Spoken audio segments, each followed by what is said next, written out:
তৃণমূলকে ভোট দেওয়ার ভুল করলেই এখানে ভাইপোর শাসন হবে, অমিত শাহ। ভবানীপুরে প্রার্থী মমতা বললেন, এক ভোটে হলেও জিতব। কুইন্টাল পিছু 1200 টাকা করে কিনতে হবে আলু। শক্তিগড়ে জাতীয় সড়কে শুয়ে প্রতিবাদ কৃষকদের। হুমায়ুন কবিরকে পরিকল্পনা করে বাইরে বার করে বাবরি মসজিদ তৈরি করার ষড়যন্ত্র করা হয়েছে, অমিত শাহ।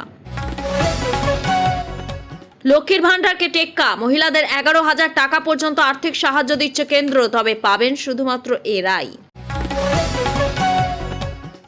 বাংলায় ভোটের ডিউটি করতে এলে মৃত্যু সিআরপিএফ আধিকারিকের, চাঞ্চল্য বর্ধমানে। বয়সসীমা 5 বছরের ছাড়, 45 দিনের 7ম বেতন কমিশন, সরকারি চাকরি নিয়ে 3 বড় ঘোষণা শাহের। পরিকল্পনা করে হুমায়ুন কবিরকে বাবরি মসজিদ ইস্যু তুলে মমতাকে নিশানা শাহর। ভবানীপুরে 60,000 নাম বাদ দিয়েছে, তাতেও আমি জিতব, চ্যালেঞ্জ মমতার। এই রথযাত্রা শেষ যাত্রা, বিনাশ যাত্রা হবে, বিজেপিকে নিশানা মমতা বন্দ্যোপাধ্যায়ের। রাজ্যসভায় প্রার্থী ঘোষণা বিজেপির, সঙ্গে বড় চমক গেরুয়া শিবিরে। মধ্যপ্রাচ্যের সংঘাতে প্রাণ হারিয়েছেন বহু ভারতীয়, জানালো কেন্দ্র। এসআইআর আবহে নাগরিকত্ব পেতে ভুরি ভুরি আবেদন, এবার বড় পদক্ষেপ করল কেন্দ্র। ওসব ধর্মনিরপেক্ষতা চলবে না, এই দেশের নাম হিন্দুস্তান, মমতার নির্বাচনী এলাকায় দাঁড়িয়ে হুঙ্কার শুভেন্দুর। বিচারাধীন ভোটারদের তালিকা সম্পূর্ণ করে তবেই ভোট ঘোষণা, দাবি জানিয়ে জ্ঞানেশ কুমারকে চিঠি অধীর চৌধুরীর। লম্বা যুদ্ধের জন্য তৈরি, বহির্বিশ্বকে হুঁশিয়ারি সুরে জানালো ইরান, ভারতের জন্য বিরাট চিন্তা। আমেরিকা ও ইসরায়েলে হামলা, ইরানে মৃতের সংখ্যা বেড়ে 787। ভোটের প্রস্তুতি আরও কড়া পদক্ষেপ নিতে চলেছে কমিশন। সাগরে আটকে 700-র বেশি জাহাজ, রান্নার গ্যাসের যোগানে ধাক্কা খেতে পারে। রাশিয়া থেকে আমদানি বাড়াবে ভারত। যুদ্ধ পরিস্থিতিতে 100 টাকার তেল হতে পারে 140, কতটা তেল আছে ভারতের? খামেনি মৃত্যুতে বিক্ষোভে জ্বলছে পাকিস্তান, ভয়ঙ্কর অরাজকতা, পরপর মৃত্যু। এবার পরিবর্তন হবে, 26,000-এর চাকরি গেছে বলে কথা বলছেন রাসবিহারী এলাকার মানুষ। 3 কোটি সাবস্ক্রাইবার ছাড়িয়ে বিশ্বের 1 নম্বর জননেতা, ইউটিউবে বিশ্ব রেকর্ড প্রধানমন্ত্রী নরেন্দ্র মোদীর। মধ্যপ্রাচ্যের সংঘাতের মধ্যে এবার ভারত পাকিস্তান যুদ্ধ, বিস্ফোরক দাবি পাক প্রেসিডেন্টের। দলের আগের রাতে ভয়ঙ্কর কাণ্ড, ডিউটিতে যাওয়ার পথে মর্মান্তিক মৃত্যু 2 পুলিশ কর্মীর, গুরুতর আহত 3। 2 পুত্র 2 কন্যা, একসঙ্গে 4 সন্তানের জন্ম দিলেন গৃহবধূ। মুর্শিদাবাদে এই পরিবারে খুশির জোয়ার। জলপাইগুড়ি বিজেপি কার্যালয়ে মহিলাকে ধর্ষণ, অভিযুক্ত পদ্মকর্মীকে পুলিশে দিল জনতা। ভোটের মুখে হুমায়ুনের পরিবারে ফাটল, তৃণমূলে যোগ দিচ্ছেন জামাই রায়হান। এতক্ষণ শুনছিলেন সংবাদ শিরোনাম, এবার আসছে বিস্তারিত খবরে। ভিডিওটি ভালো লাগলে লাইক করুন এবং আমাদের ইউটিউব চ্যানেলটি সাবস্ক্রাইব করুন। ওসব ধর্মনিরপেক্ষতা চলবে না, এই দেশের নাম হিন্দুস্তান, মমতা নির্বাচনী এলাকায় দাঁড়িয়ে হুঙ্কার শুভেন্দু। ফের তোপ দাগলেন বিরোধী দলনেতা শুভেন্দু অধিকারী, বলেন ওসব ধর্মনিরপেক্ষতা চলবে না। দোল উৎসবেও বাদ গেল না ধর্ম নিয়ে রাজনৈতিক আকচা আকছি। মূলত এদিন শ্রী চৈতন্যদেবের জন্মতিথি উপলক্ষে শুভেচ্ছা জানিয়ে সোশ্যাল মিডিয়া পোস্ট করে মুখ্যমন্ত্রী লেখেন, আজকের এই বিশেষ দিনে আমাদের শপথ নিতে হবে যে শ্রী চৈতন্যদেবের বাংলার ধর্মনিরপেক্ষতা সহিষ্ণুতার গায়ে আমরা দাগ লাগতে দেব না। আর এদিনই মমতা বন্দ্যোপাধ্যায়ের নির্বাচনী এলাকা ভবানীপুরে দাঁড়িয়ে পাল্টা হুঙ্কার ছাড়লেন বিরোধী দলনেতা। নাস্তিকতা আর সেকুলারিজম নিপাত দিতে হবে, ওসব ধর্মনিরপেক্ষতা চলবে না। শুভেন্দু, মমতা বন্দ্যোপাধ্যায় যখন দুর্গাঙ্গন থেকে মহাকাল মন্দির তৈরি ঘোষণা করছেন, তখন তৃণমূল থেকে সাসপেন্ডেড বিধায়ক হুমায়ুন কবির মুর্শিদাবাদে বাবরি মসজিদ তৈরি করছেন। বিজেপি নেতারা আবার রাম মন্দিরে শিলা পুজো করছে, লক্ষ্য কণ্ঠে গীতা পাঠে অংশ নিচ্ছে। আর এ নিয়ে চলছে রাজনীতির পারদ। আর এ নিয়ে তৃণমূল বিজেপি দুদলকেই কটাক্ষ করেছে সিপিএম। সব মিলিয়ে বিধানসভা ভোটের আগে ধর্মময় রাজনীতি। ভবানীপুরে 60,000 নাম বাদ গিয়েছে, তাতেও আমি জিতবো, চ্যালেঞ্জ মমতার। ভোটের আগে চূড়ান্ত তালিকায় ভবানীপুর কেন্দ্রে বাদ পড়েছে 2342 জনের নাম। আর এই ইস্যুতে এবার জাতীয় নির্বাচন কমিশনে তোপ দাগলেন তিনি, সেই সঙ্গে ছুড়লেন চ্যালেঞ্জও। বললেন ভবানীপুরে 60,000 নাম বাদ দিয়েছে, তাতেও আমি জিতবো। মুখ্যমন্ত্রী বলেন, আমাদের ভবানীপুর একটা ছোট কেন্দ্র, যেটা আমরা উদাহরণস্বরূপ দিচ্ছি, প্রমাণ দিচ্ছি। শুধুই 2.6 লক্ষ ভোটার রয়েছেন সেখানে। আপনারা আগেই 44,000 বাদ দিয়েছেন। এবার লজিক্যাল ডিসক্রিপেন্সির জন্য 14,000 এবং 2,000 আপনারা ডিলিট করে দিয়েছেন। তাহলে ভোটাররা কোথায়? কেন তারা নিখোঁজ? আমি তো চেষ্টা করেছি সুপ্রিম কোর্ট থেকে শুরু করে নির্বাচন কমিশন থেকে শুরু করে সবাইকে নিয়ে জানানো, আমরা শান্তিপূর্ণভাবে কোঅপারেশন করেছি, সহ্য করেছি, ধৈর্য ধরেছি। জেনুইন ভোটাররা যারা ভোট না তুলে নির্বাচনের আগে ইলেকশন কমিশন ভোট করে দিতে চাইছেন, তাদের মুখে উপযুক্ত জবাব দেওয়ার জন্য বাংলার মানুষ তৈরি আছে। তৃণমূল সুপ্রিমোর সংযোজন, আর এটা ঠিক, যার নাম উঠেছে সেই এই দুঃখ বুঝবেন না, কিন্তু আপনার প্রতিবেশীর নাম যখন না ওঠে সেটাও কিন্তু আপনার দুঃখ, কারণ আজ ওর কেটেছে, কালকে আপনার কেটেছে। আমি শকড কাওয়ার্ড পিপল, আপনারা সরাসরি লড়াই করতে পারেন না, গণতন্ত্র অনুযায়ী লড়তে পারেন না, শুধু তারা কতগুলি এজেন্সিকে দিয়ে কাজ করায় এবং দেশের গণতন্ত্র ধ্বংস করে। তারা শেষ করে দিয়েছে সবকিছু। আমি খুশি আপনাদের দোল এবং হোলি উৎসব নিয়ে, কিন্তু আমি তো একজন মানুষ, আমার তাদের নিয়ে ফিলিংস আছে। আমি জানি না তারা ঈশ্বরের আশীর্বাদ প্রাপ্ত কিনা। আশঙ্কা মুখ্যমন্ত্রীর। আমেরিকা ও ইসরায়েলে হামলায় ইরানে মৃতের সংখ্যা বেড়ে 787। বাড়ছে মৃতের সংখ্যা। আমেরিকা ও ইসরায়েলে যৌথ হামলায় ইরানে এ পর্যন্ত 787 জনের মৃত্যু হয়েছে বলে খবর। এমনই তথ্য তুলে ধরেছে ইরানের রেড ক্রিসেন্ট সোসাইটি। তাদের বিবরণ অনুযায়ী সাম্প্রতিক হামলার ক্ষতি হয়েছে অন্তত 153টি শহরে। এখনো পর্যন্ত মোট 504টি স্থানে হামলা চালিয়েছে আমেরিকা ও ইসরায়েল। হামলার সংখ্যা পৌঁছেছে 1039-এ। এই পরিস্থিতিতে ইরানে বিভিন্ন প্রান্তে উদ্ধার কাজ চলছে।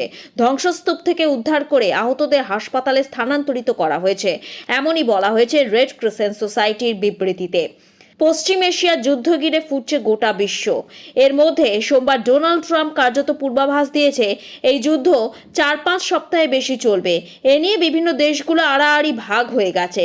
স্রেফ আত্মরক্ষার জন্য আমেরিকা তাদের সেনাঘাঁটি ব্যবহারে অনুমতি দিয়েছে ব্রিটেন। ইরানের বিরুদ্ধে আত্মরক্ষামূলক পদক্ষেপ নিতে তৈরি বলে জানিয়েছে ফ্রান্স এবং জার্মান। অন্যদিকে ইরানের পাশে দাঁড়িয়েছে চীন ও রাশিয়া। একদিকে আমেরিকা ও ইসরায়েল এবং একদিকে ইরান। 3 দিনের যুদ্ধ কাঁপিয়ে দিয়েছে গোটা বিশ্বকে। আর এই যুদ্ধ যে এখানেই থামবে না তাও পরিষ্কার হয়ে গেছে। ডোনাল্ড ট্রাম্প বলেই রেখেছেন, শুরুতে আমরা ভেবেছিলাম 4-5 সপ্তাহ লাগবে, তার থেকে বেশি সময় লাগলেও আমরা তৈরি। আজই একজন বলছিল প্রেসিডেন্ট খুব তাড়াতাড়ি কাজ সেরে ফেলতে চাইছেন, তারপর তিনি বিরক্ত হয়ে পড়বেন। কিন্তু এখানে বিরক্ত হওয়ার কোনো ব্যাপারই নেই। সংবাদ মাধ্যমে কেউ কেউ বলছিল আমি 1-2 সপ্তাহে বিরক্ত হয়ে পড়ব। আমি বিরক্ত হই না, তাহলে এখানে দাঁড়িয়ে থাকতাম না। আমি গ্যারান্টি দিচ্ছি, আমাকে যা করতে হবে আমি তাই করব। আমরা লক্ষ্য স্থির করেছিলাম এই মিলিটারি শাসনকে সরাতে 4 সপ্তাহ লাগবে, সেটা 1 ঘন্টায় হয়ে গেছে। আমরা অনেক এগিয়ে আছি। অন্যদিকে দুর্বল হলেও ইরানও বুঝিয়ে দিয়েছে তারা না নড়ে কোনো মতেই নতি স্বীকার করবে না। উল্টে সরাসরি ডোনাল্ড ট্রাম্পের ওপর আঘাত হানতে না পেরে খামেইনির হত্যার বদলা নিতে আমেরিকার বন্ধু দেশগুলোকে টার্গেট করে মিসাইল ছুড়তে শুরু করেছে ইরান। হুমায়ুন কবিরকে পরিকল্পনা করে বাইরে বার করে বাবরি মসজিদ তৈরি করার ষড়যন্ত্র করা হয়েছে অমিত শাহ। বাবরি মসজিদ নির্মাণ ঘিরে বাংলায় কম জলঘোলা তৈরি হয়নি। পরিবর্তন যাত্রায় বঙ্গে এসে ফের সেই বিতর্কে ঘৃতাহুতি করলেন কেন্দ্রীয় স্বরাষ্ট্রমন্ত্রী অমিত শাহ। রায়দিঘির মঞ্চে দাঁড়িয়ে অমিত শাহ বললেন, হুমায়ুন ও মমতা একই মুদ্রার 2 পিঠ। আর বাংলায় বাবরি মসজিদ নেপথ্যের পিছনেই যে একটা বড় সমীকরণ রয়েছে সেটাও বুঝিয়ে দেন শাহ। অমিত শাহ বলেন, হুমায়ুন কবিরকে পরিকল্পনা করেই বাইরে বার করে বাবরি মসজিদ তৈরি করার ষড়যন্ত্র করা হয়েছে। তারপরে শাহর প্রশ্ন, আপনার বাংলায় আবার একটা বাবরি মসজিদ হচ্ছে, এটা কি আবার হওয়া উচিত? প্রসঙ্গত 2025 সালের ডিসেম্বর মাসে ভরতপুরে বিধায়ক হুমায়ুন কবির ঘোষণা করেন তিনি মুর্শিদাবাদে বেলডাঙ্গায় বাবরি মসজিদ নির্মাণ করবেন। দিনটা 6 ডিসেম্বর। যেই দিনটায় বাবরি মসজিদ ভাঙা হয়েছিল সেই থেকেই বঙ্গ রাজনীতিতে আরও একটি নতুন প্রেক্ষাপটের উত্থাপন। তিনি তখন তৃণমূল দল এর জন্য তাকে ভালো চোখে দেখে না। কবিরের এই ধরনের পদক্ষেপ কিংবা বক্তব্য রাজ্যে ধর্মীয় উত্তেজনা পরিস্থিতি তৈরি করতে পারে বলে মনে করে তৃণমূল।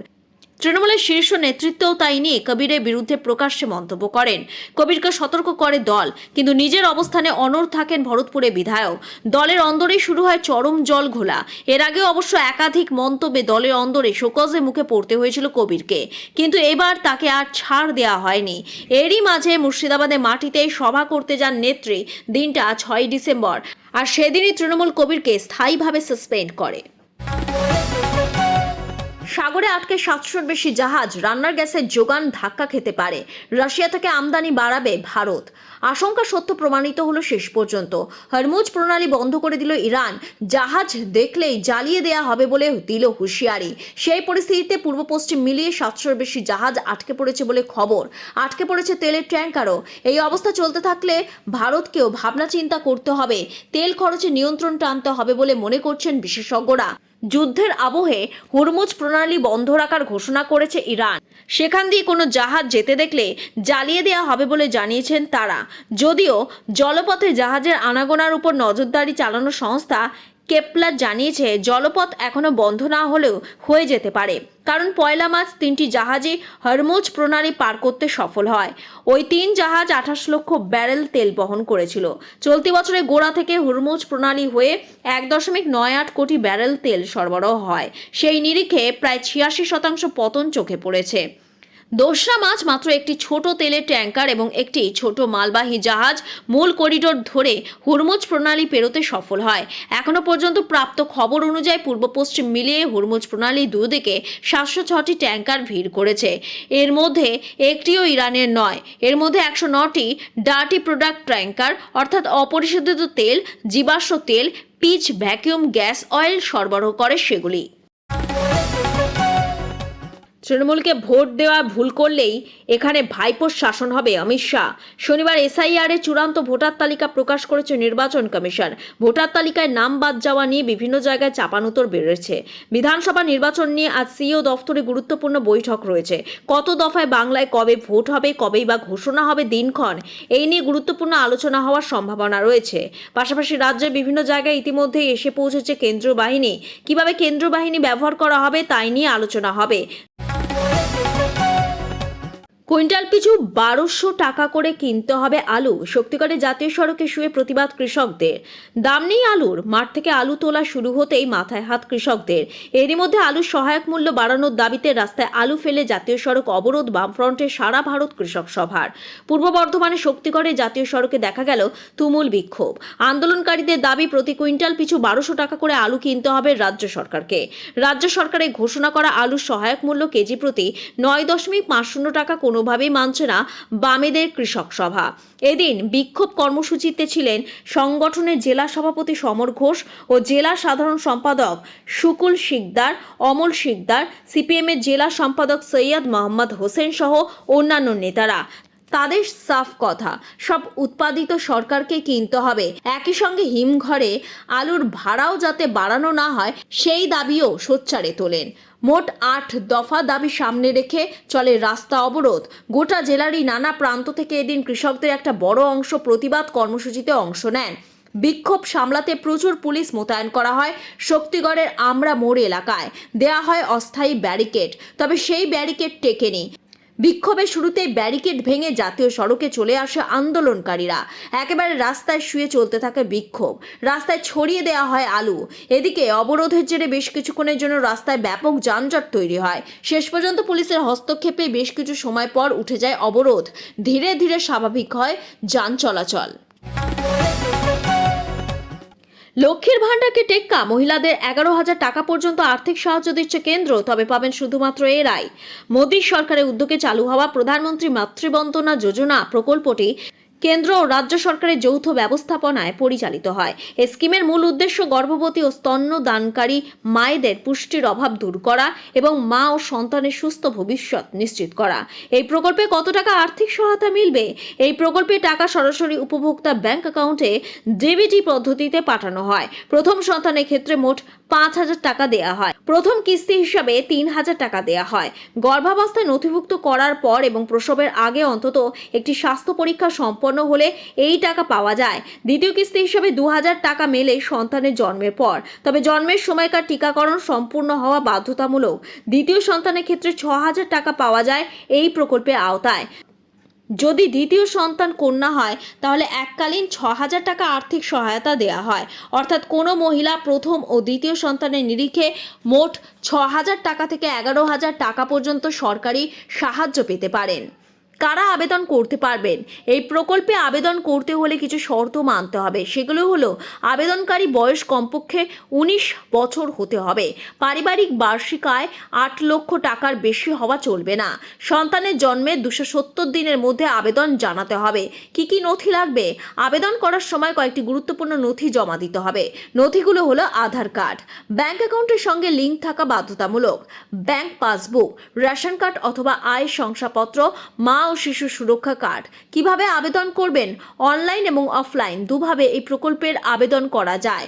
অনলাইনে আবেদন করার জন্য প্রথমে গ্রাহকের অফিসিয়াল পোর্টাল https://pmmvy.wcd.gov.in এ গিয়ে প্রয়োজনীয় তথ্য দিয়ে আবেদন জমা করা যায়। আর অফলাইনে আবেদনের জন্য নিকটবর্তী অঙ্গনওয়াড়ি কেন্দ্র বা সরকারি প্রাথমিক স্বাস্থ্য কেন্দ্রে গিয়ে ফর্ম সংগ্রহ ও জমা করা সম্ভব। ভোটের প্রস্তুতিতে আরো কড়া পদক্ষেপ নিতে চলেছে কমিশন। বুথের ভিতরের পাশাপাশি এবার বাইরেও সিসিটিভি বসাতে নির্দেশ, খবর কমিশন সূত্রে। এতে বাইরে গন্ডগোল হলেই ব্যবস্থা নেওয়া যাবে। ব্যাখ্যা কমিশনের, বুথের ভিতরে সিসিটিভি এবং ওয়েবকাস্ট ব্যবস্থা আগেই ছিল, এবার বুথের বাইরেও বসছে সিসিটিভি। খবর কমিশন সূত্রে, বুথের বাইরে থেকে পর্যবেক্ষণের দায়িত্বে থাকবেন মাইক্রো অবজারভাররা।